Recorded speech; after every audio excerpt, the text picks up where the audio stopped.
Back in 1999, Ireland's roads told a very different story. In small towns, cobblestone streets still echoed the sound of worn tires and clunky suspensions. It wasn't just scenic. It was the everyday path to the market, the school, or the local pub. Petrol cars like the Ford Mondeo and Vauxhall Astra ruled the roads, belching smoke, guzzling fuel, and stuck in traffic more often than not. Public transport? Let's just say it was hit or miss. The Luas hadn't even launched yet, and buses were mostly diesel-fueled beasts running on unpredictable schedules, especially outside the big cities. There were no bike lanes, no apps to track your ride, and certainly no EV chargers on the corner. It was raw, rugged, and real.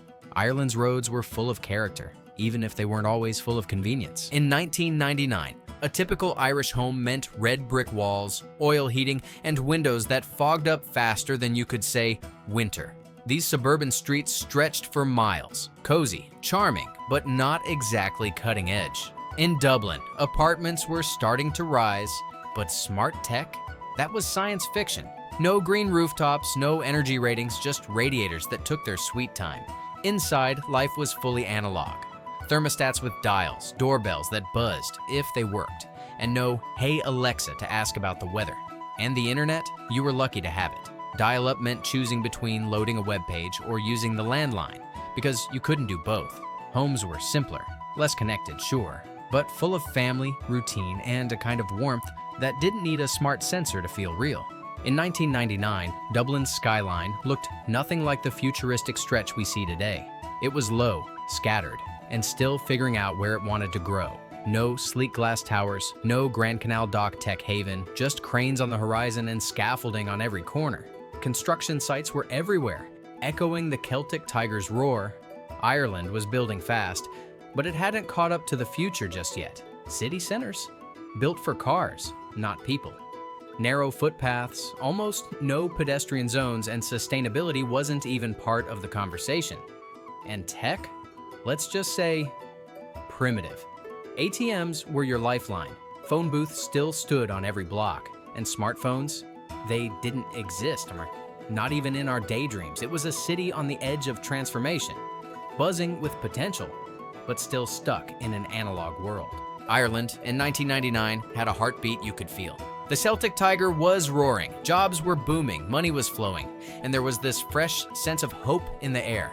On the morning commute, you'd see people flipping through newspapers, not scrolling through feeds. DVDs were the shiny new thing, finally kicking VHS to the curb, and Blockbuster was the weekend plan.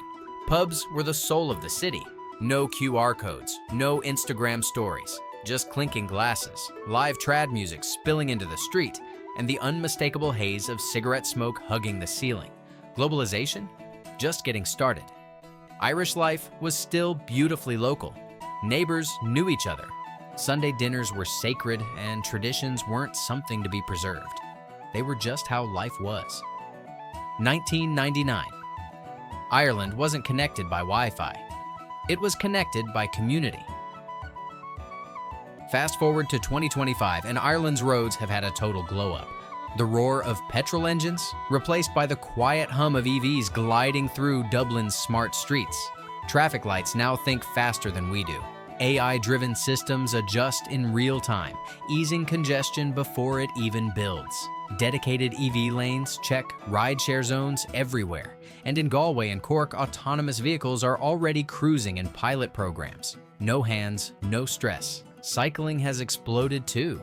Once a risky ride, it's now a lifestyle, thanks to expanded bike networks and pedestrian-first zones that turn old car corridors into human spaces.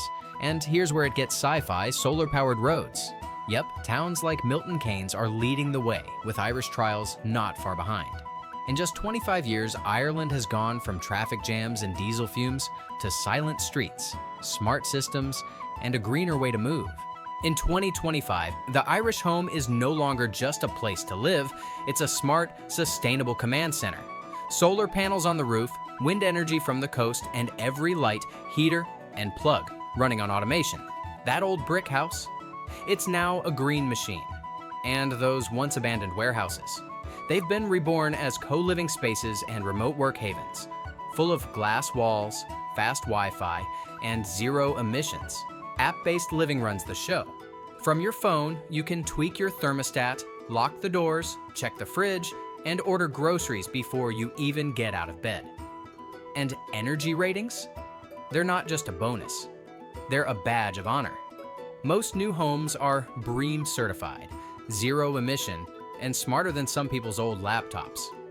In 1999, the home was simple.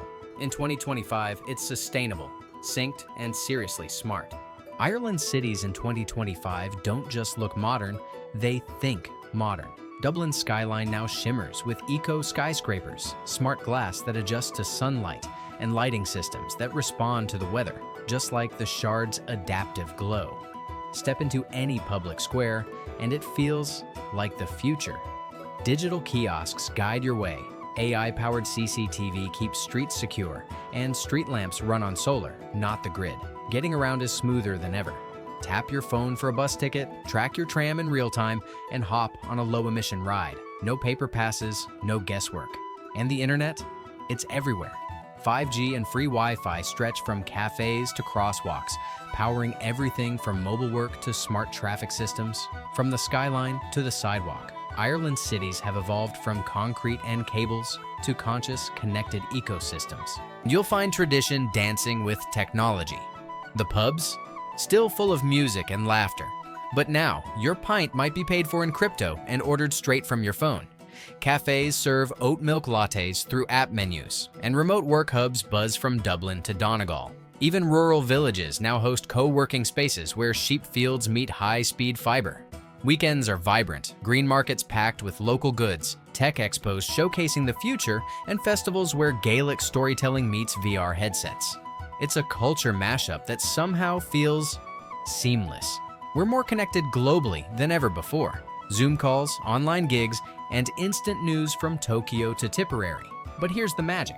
Irish identity? It's not lost, it's evolved. Because even in a digital age, Ireland's spirit still sings through every fiddle string and friendly hello. Let us know in the comments. What do you miss from 1999 and what are you loving in 2025?